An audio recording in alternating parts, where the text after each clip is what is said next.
Baik, kita lanjutkan lagi tentang struktur organisasi. Bentuk-bentuk struktur organisasi yang sudah tadi dijelaskan di video sebelumnya, yaitu ada 1, 2, 3, 4, 5, 6, 7. Ada 7 bentuk struktur organisasi. Yang pertama struktur fungsional, yang kedua struktur produk, yang ketiga struktur campuran atau hibrida, keempat struktur matriks, kelima struktur divisional, keenam struktur tim, dan ketujuh adalah struktur jaringan. Nah, struktur fungsional yang pertama menitik beratkan kepada pengelompokan unit yang memiliki fungsi yang serupa. Jadi, struktur organisasi fungsional ini bentuknya seperti yang Anda lihat di sini ya, di slide ini.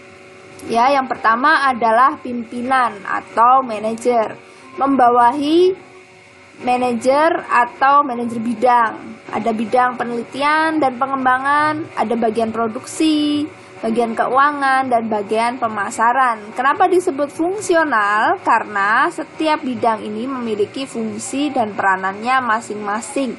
Jadi yang diletakkan di bawah pimpinan yang utama ini adalah manajer-manajer bidang atau yang memiliki fungsinya masing-masing di pekerjaan organisasi tersebut. Fungsinya sebagai pengelola keuangan tentu saja, berarti dia disebut dengan manajer keuangan. Fungsinya sebagai bidang marketing atau pemasaran, berarti di sini adalah manajer pemasaran. Jadi strukturnya berdasarkan fungsinya yang ada di perusahaan tersebut. Lalu yang kedua ada struktur produk atau product structure. Jadi bagaimana bentuknya? Bentuknya yang pertama adalah pimpinan atau manajer puncak. Lalu ada manajer berikutnya yang di bawahnya lagi, yaitu manajer produk. Ya, manajer produk 1, manajer produk 2, produk 3. Nah, produk di sini maksudnya adalah produk itu di perusahaan kan banyak ya yang dihasilkan. Semisal saja perusahaan ABC gitu ya, kita sebut nama perusahaannya ABC. Lalu di perusahaan ABC ini memproduksi tidak hanya satu produk ya, seperti Samsung deh, kita ambil contoh Samsung ya, Samsung. Nah, perusahaan Samsung ya banyak sekali yang dihasilkan. Satu ada ponsel, lalu yang kedua ada air conditioner atau AC, ada juga kulkas, bahkan ada televisi ya, bahkan mesin berat ya. Samsung juga dia punya generator juga. Nah, di sini nanti ketika dibuat sebuah struktur organisasi, produk satu di sini bisa aja adalah ponsel gitu ya. Ini pimpinannya CEO PT Samsung, PT Samsung.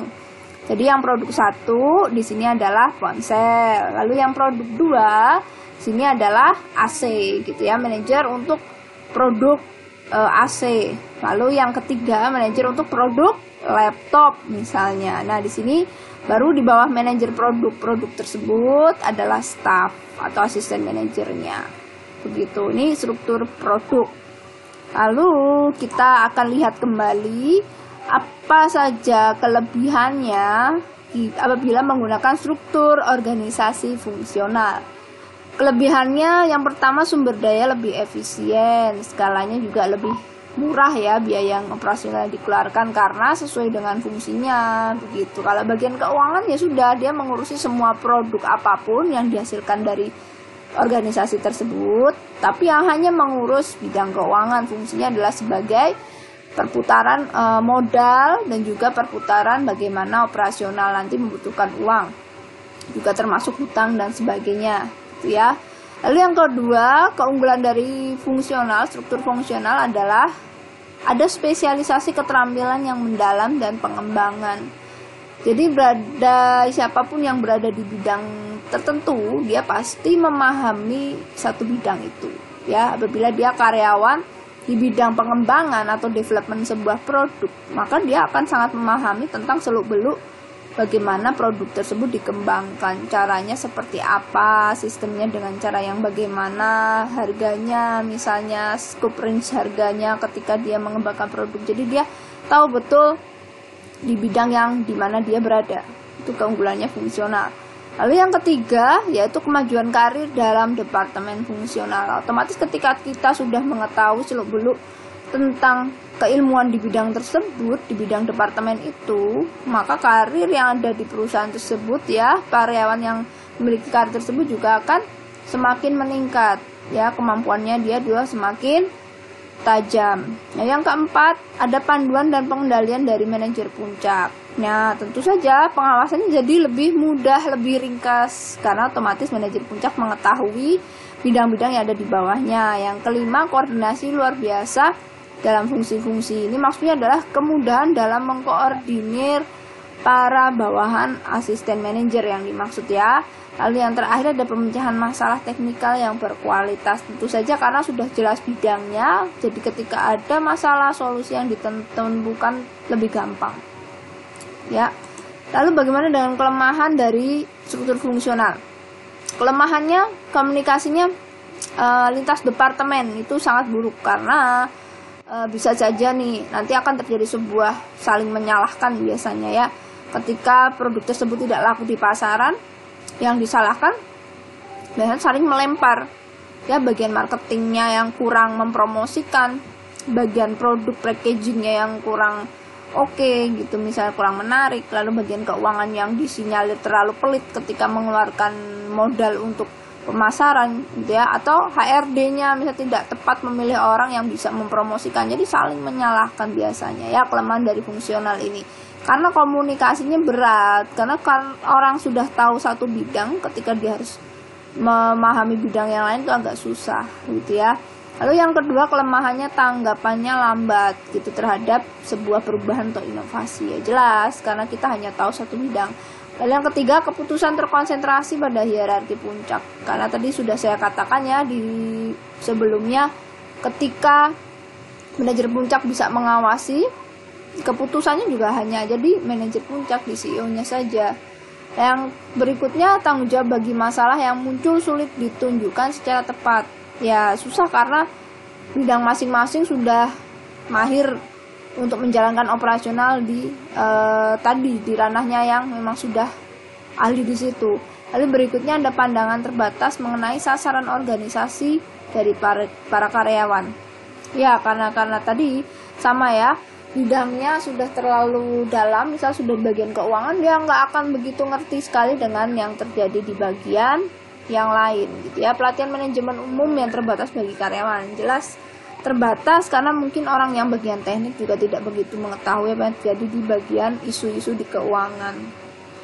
Itu adalah kelemahan dari struktur fungsional. Lalu ada yang disebut struktur campuran atau hibrida, yaitu struktur organisasi yang mengkombinasikan dua struktur dasar ya. Yang pertama, fungsi-fungsi yang menuntut efisiensi ekonomis dan spesialisasi teknis dikuasai oleh pusat. Jadi, fungsi yang berkaitan dengan bagaimana menghemat biaya operasional dan spesialis dari sebuah teknik ya, pembuatan produk itu dipusatkan saja di organisasi dengan susunan karyawan yang dipilih ya, yang terpilih.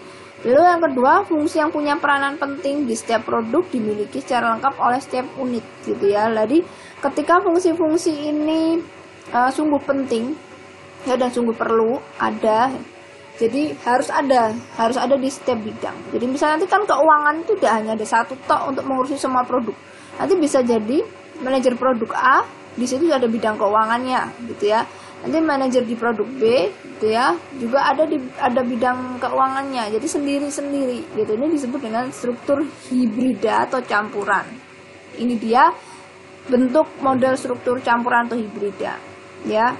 Ada bagian personalianya, ini adalah HRD, bagaimana mereka ini mengurusi karyawan, bagian personalia. Lalu ada manajer produk. Pertama, kita sebut saja ini perusahaan Samsung misalnya, produk satu adalah ponsel ya.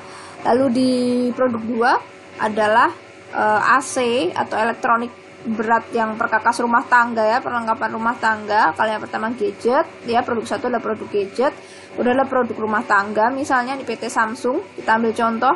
Nah, maka yang ada di produk satu ya, misalnya manajer gadget tadi, handphone dan laptop ya, misal produknya, di sana ada bagian pembelian, juga ada bagian produksi dan bagian pemasaran. Ya, ditempatkan tiga bagian. Lalu di produk 2 ya, yang PT Samsung ini juga menghasilkan yang namanya perlengkapan rumah tangga, ada AC, ada TV, ya, ada kulkas Samsung juga. Dan mereka juga memiliki bidang departemen yang sama dengan yang ada di departemen yang menghasilkan produk gadget tadi. Ada bagian pembelian, bagian produksi, dan bagian pemasaran. Jadi sama, jadi dia hibrida, tidak satu-satu seperti fungsional ya. Jadi sefungsional itu satu departemen mengurusi semua produk gitu. Jadi nantinya tumpang tindih gitu. Mana yang mau didahulukan penjualannya, mana yang mau didahulukan produksinya, mana yang mau didahulukan ditarik, mana yang mau didahulukan diinovasi lagi, packagingnya pusing. Ya, biasanya seperti itu. Oke, kalau yang hibrida jadi campuran. Paham ya? Oke, kita masuk lagi ke struktur berikutnya, ada struktur matriks. Struktur matriks itu apa? Struktur matriks itu memadukan keunggulan masing-masing struktur untuk menghasilkan sebuah struktur organisasi baru lagi yang mampu dengan cepat melakukan penyesuaian atau dinamika perubahan yang ada. Ya, jadi struktur matriks ini sering digunakan di kondisi sebagai berikut. Kondisi pertama, kebutuhan yang lebih besar lagi ya terhadap fungsional. Ya, fungsional itu tadi bidangnya macam-macam ya, yang berkaitan dengan operasional. Misalnya apa tadi? Keuangan. Juga bidang development. Ada juga bidang personalia dan pemasaran. Begitu. Yang kedua, lingkungan organisasi yang bersifat kompleks, penuh ketidakpastian, seringkali berubah. Nah, ini yang terjadi sekarang, masa pandemi. Ini lingkungan sungguh kompleks sekali ya di eksternal. Dan ketiga, perlunya sumber yang dimiliki organisasi secara efisien. Jadi dia butuh penghematan besar-besaran. Jadi struktur matriks ini mungkin cocok digunakan di era saat ini ya, ketika sumber daya keuangan sungguh berada dalam posisi yang menantang ya. Tidak banyak lagi modal yang dimiliki, tetapi lingkungan terus berubah dan kebutuhan akan fungsional operasional untuk terus bekerja semakin ditekan lagi. Jadi mungkin kita membutuhkan struktur matriks. Nah, struktur matriks ini bentuknya adalah di komando divisi dan fungsional, nanti dilakukan secara simultan ya, diintegrasikan untuk membebani satu sama lain di departemen yang sama. Terdapat 2 rantai komando dan beberapa karyawan yang memberikan laporan pada 2 bos. Jadi ada manajernya, ada 2 di sini ya, matriks. Ini dia bentuk model struktur matriks. Ini di sini ada pimpinan organisasi membawahi bidang pemasaran, produksi ya, dan juga bidang pemasaran lagi gitu. Lalu ada lagi di sini pimpinan produk gitu ya, dia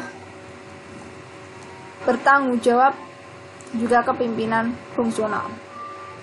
Jadi di sini ada kembar gitu ya. Dengan produk dia menghasilkan produk, tapi juga dia bertanggung jawab pada pemasaran, juga ada di bertanggung jawab juga pada produksi. Dan manajer pemasaran juga bertanggung jawab pada produk. Jadi semua bagian yang di atas ini memiliki tanggung jawab terhadap produk yang dihasilkan. Ini disebut dengan struktur matrik. Nah, keunggulannya apa sih struktur matrik? Baik, keunggulannya yang pertama, penggunaan sumber daya lebih efisien.